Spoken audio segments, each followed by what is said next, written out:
Hey everybody, what's going on?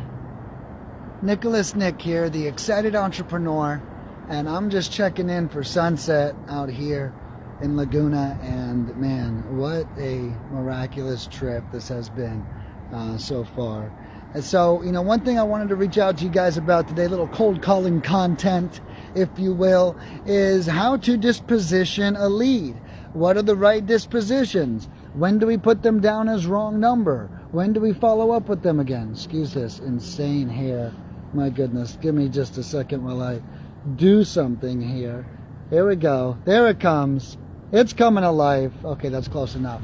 Okay, so guys, I wanted to talk about cold calling dispositions and what exactly that looks like. Right? So many of us are out there cold calling. What do we disposition it? What does it mean? How does it work? Okay, so let's start from the top. Number one is a no answer. Okay, so how do we disposition no answer? How do we know that they are a no answer? Number one, they don't answer. Big clue. Number two, a voicemail picks up. Number three, it's busy. Or number four, they hang up on you without telling you to never call them again. Okay? That's also a no answer or a no contact. So many people out there, they think, because I got hung up on, that they need to mark them as not interested. Not interested, okay? That's someone who's having a bad day and just hung up on your ass. That's all that happened. They didn't listen to you. They don't know what you want.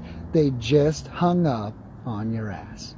All right, that's it. Okay, so that's no answer. Okay, so no answers is everyone who doesn't pick up the phone, and even some people that do, that hang up on you without giving you the signal. Do not assume someone is no answer. Technically, the grumpier the person is when you call them, the more qualified of a lead it is, because distressed people aren't fucking happy. Okay? So, boom. Suck on that one for a little bit. Okay, next up. Number two. So, first we got no answer. Now, we're going to have, let's say, follow-up. Okay, when do we know when to follow up with somebody? Right? Well, the first thing is, hey, now's not really the right time for me to sell, but I may consider in the future. Boom! Follow-up lead. Right? What do we do with that? Okay? Hey, I'm not really interested at the moment. Why don't you call back in 6 months? Boom! Follow-up lead. Okay? Oh, hey, I haven't even talked to my wife about the idea yet. Blah, blah, blah. Boom! Follow-up lead. Hey, I'd love for you to come out and see the property, but I'm about to go on vacation next week. Boom. Follow-up lead.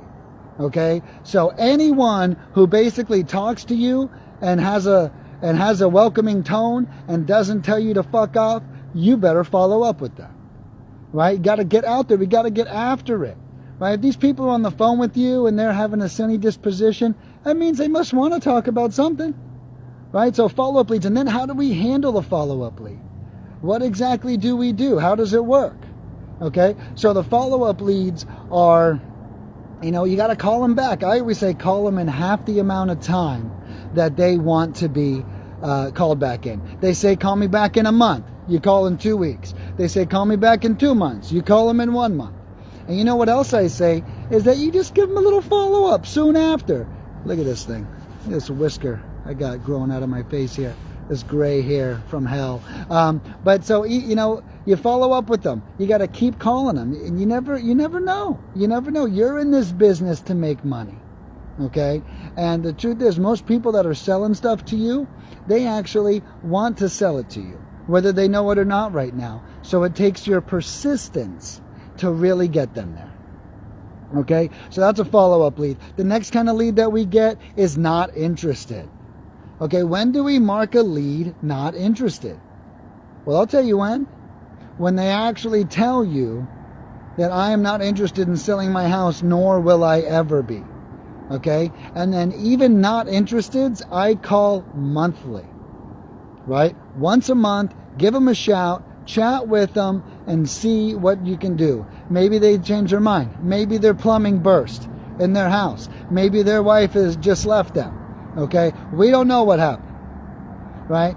but we're there. Hey, I know we spoke a month ago. I was just calling to follow up to see if you'd considered selling, or dropped that we called a month ago. You know, maybe you just call them up, pretend like you're someone new. Maybe they get so many phone calls they don't know.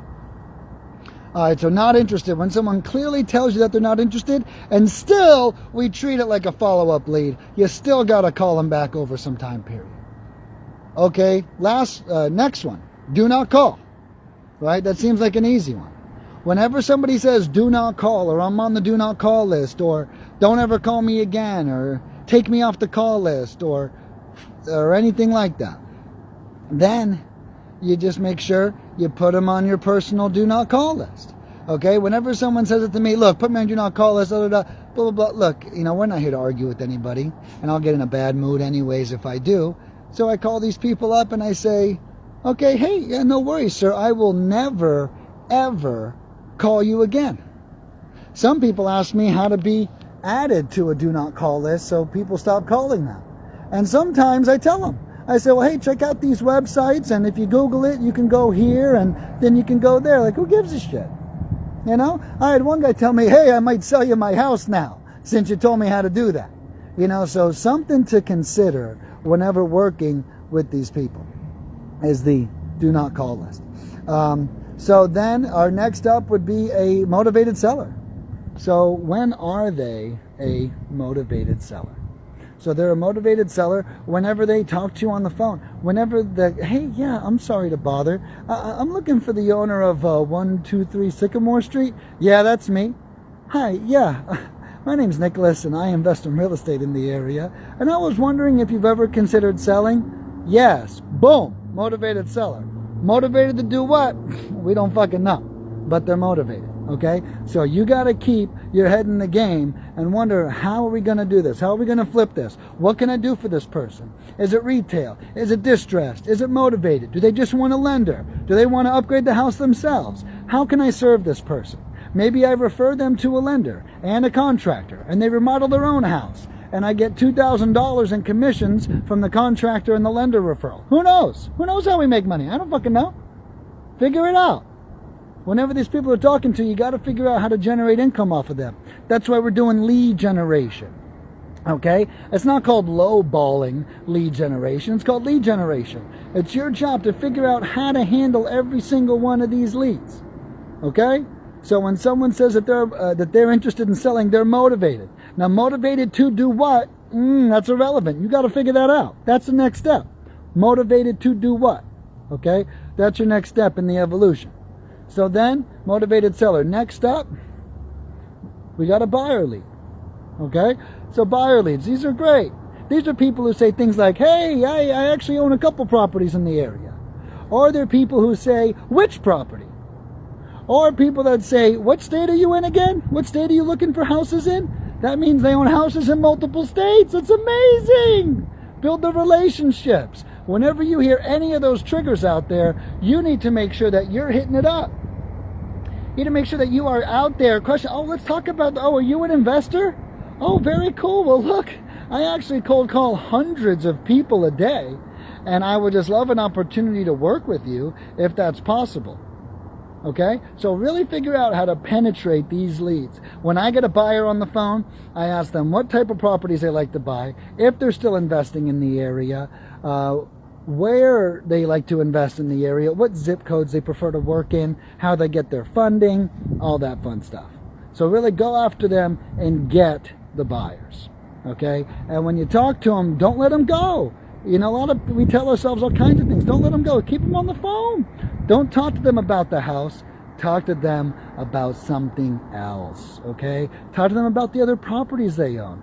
Talk to them about being an investor. Build rapport with them. Build a relationship with them.